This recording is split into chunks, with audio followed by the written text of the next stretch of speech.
This is the Transformers Age of the Primes leader class of the 13, Onyx Prime. I did not expect him to arrive so soon. He was first revealed. I thought it was a very interesting design. First ever Centaur mythical transforming Transformers figure, and he looks great in packaging. I picked up this figure from Amazon. Let's get this guy out of packaging. And here is Onyx Prime out of the box, and goodness, holy heck, you guys. This thing is incredible. I did not expect it to be this good. I mean, it was revealed a couple months ago. It's a brand new sort of beast-like Prime. I never thought it was going to be this amazing. It's a very, very exciting design. I love the colors. Did not think I was going to love this metallic chocolate caramel brown that they've had on him. I think Hasbro and Takara Tomy have saved the best for last. The best Prime for 2026, they've saved it for last. And I am just enjoying every minute playing around with this figure. He looks amazing. Albeit it's not the most legit or official transformation. I have his legs stretched all the way up. The transformation has him bent a little bit like a chicken leg or a horse's leg, but I feel this is the best way to transform the legs in robot mode. The proportions are much better with the legs stretched out. And with the legs stretched out, head to toe, the figure towers at about 21 centimeters tall, or about 8¼ inches tall.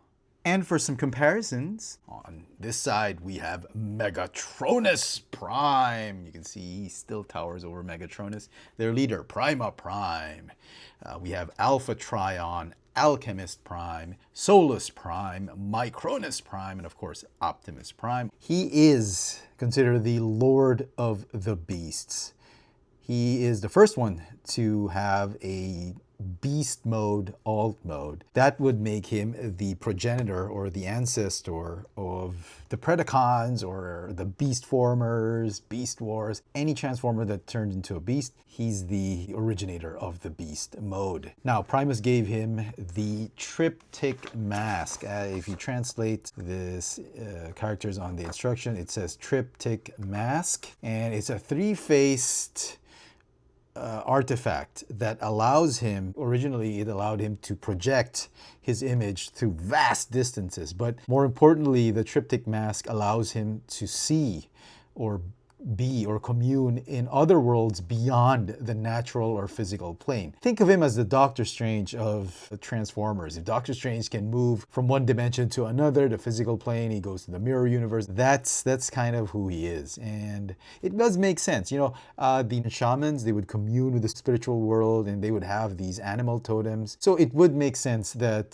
the Prime, or the Transformer that had the ability to move beyond different realms, beyond the physical, would have something animal related to him. And I thought that was pretty cool. So let's talk about his weapon, or his relic, the Triptych Mask. He doesn't really wear it. I guess it's more like an Eye of Agamotto. It comes in two pieces.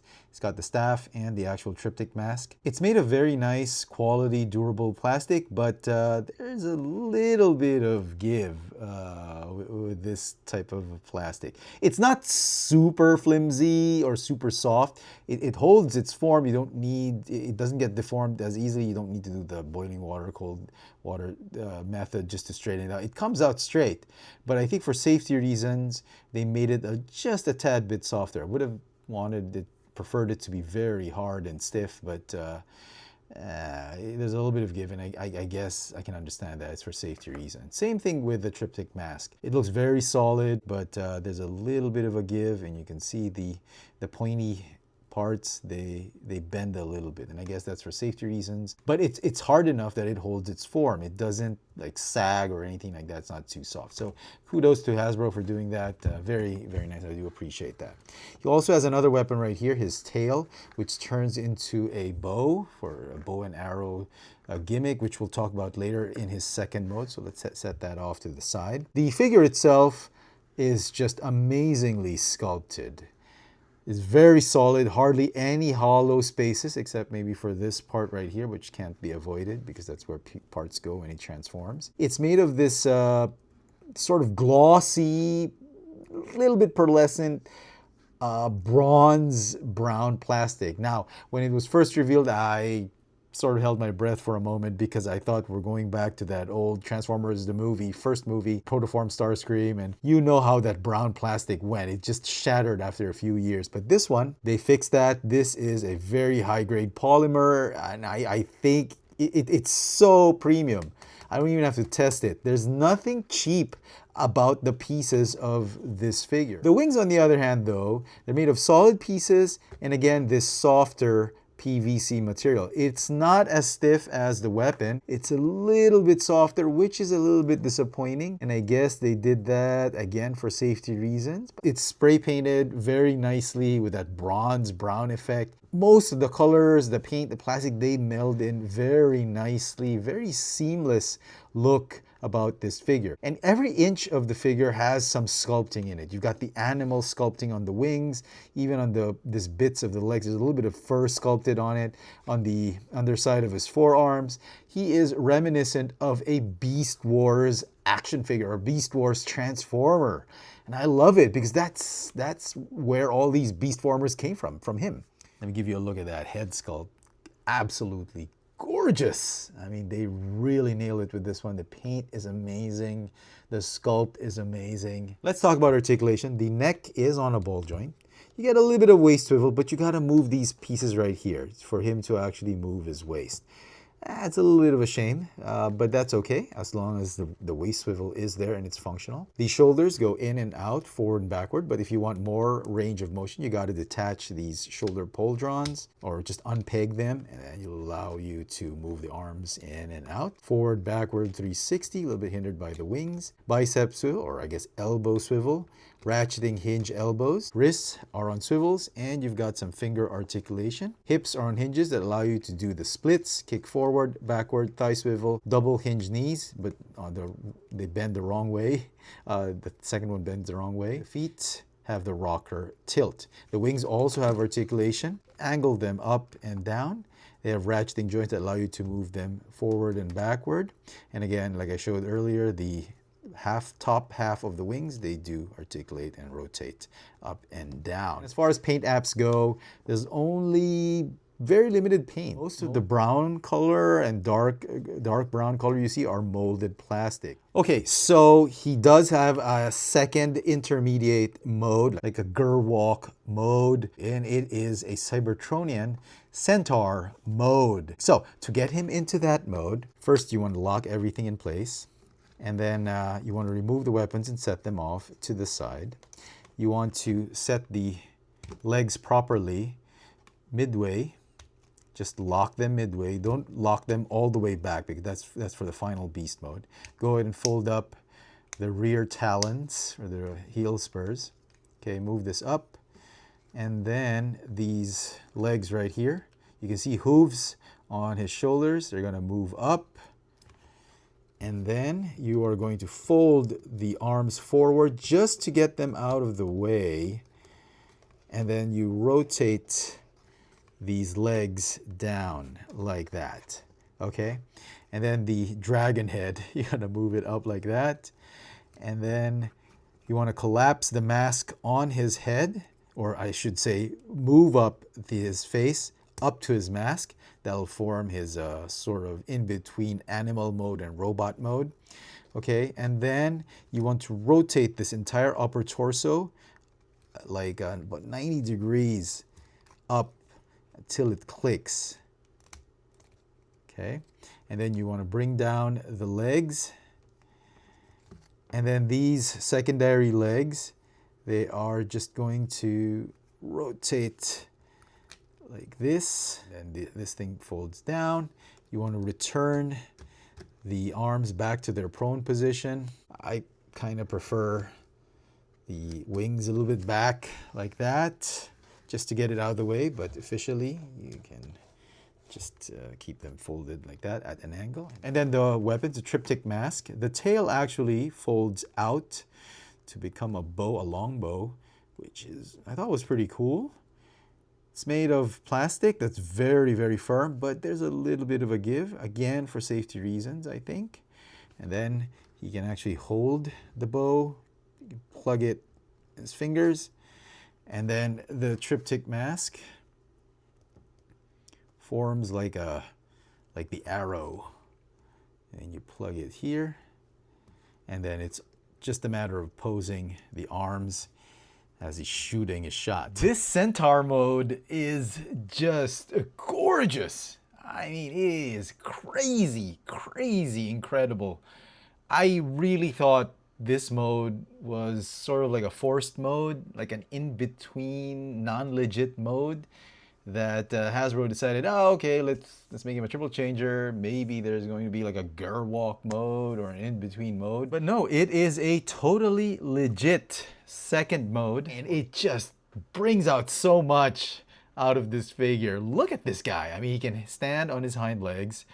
You can see the wings just balancing off the front part of the body.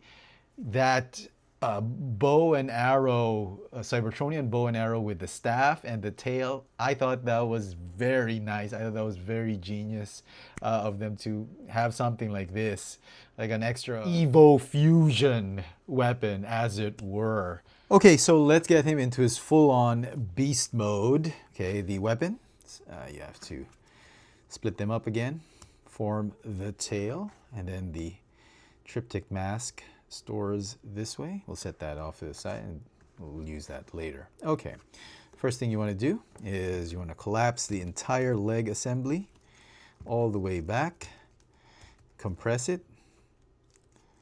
Those will form the hind legs. And then you want to fold the arms forward, rotate forearms this way, and then rotate the claws or the wrists. And then you want to fold the head back, and then this chest plate right here is going to cover that head. This one looks more like a triptych mask. And then the dragon head is going to fold down. Rawr. Looks like the Cybertronian Fin Fang Foom. Okay, and then you want to go ahead and unpeg and fold that upper torso back down. So you want to fold it down again here. This one is going to fold down there. This one's going to fold down. You're going to fold the middle legs backwards like this. Front legs are going to fold up like this. And the weapons, you can go ahead and store them on the back. The tail is going to plug in here. Fold down, and then the triptych mask pegs in here. This beast mode is just wild, pun intended. I think this is one of the best things about this figure. The six-legged Cybertronian dragon griffin. How can you beat that? And he truly looks like one of the Predacons or Fusors or Beast Wars character. I think they did a wonderful job. The designers really outdid themselves with this one. Now, there is a way to make him look more like a traditional griffin, and by removing the middle legs, you just go about and rotate it back right here, back on the shoulders as it were in robot mode. So you can just put it all back like that. But it would make the legs wider. Now this one looks more like Razor Claw, if you ask me. So yeah, that's cool too. I mean, that could work if that's your thing. If you don't like the six-legged griffin, that actually looks pretty cool. You know what? Get rid of that weapon. Yeah, that thing looks gorgeous. Last couple things before we wrap up this video.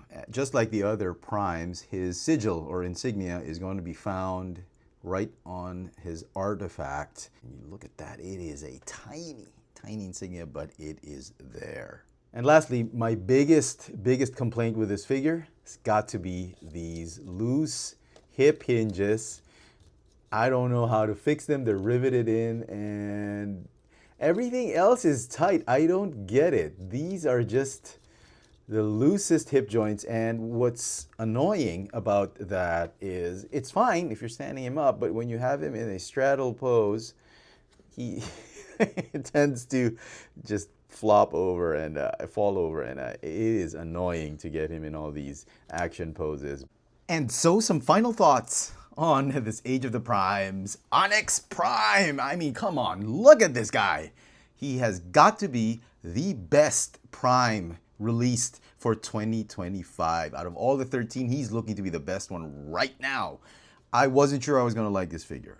I'm not the biggest Beast Former fan, but this thing absolutely impressed me. It's got great plastic quality to begin with.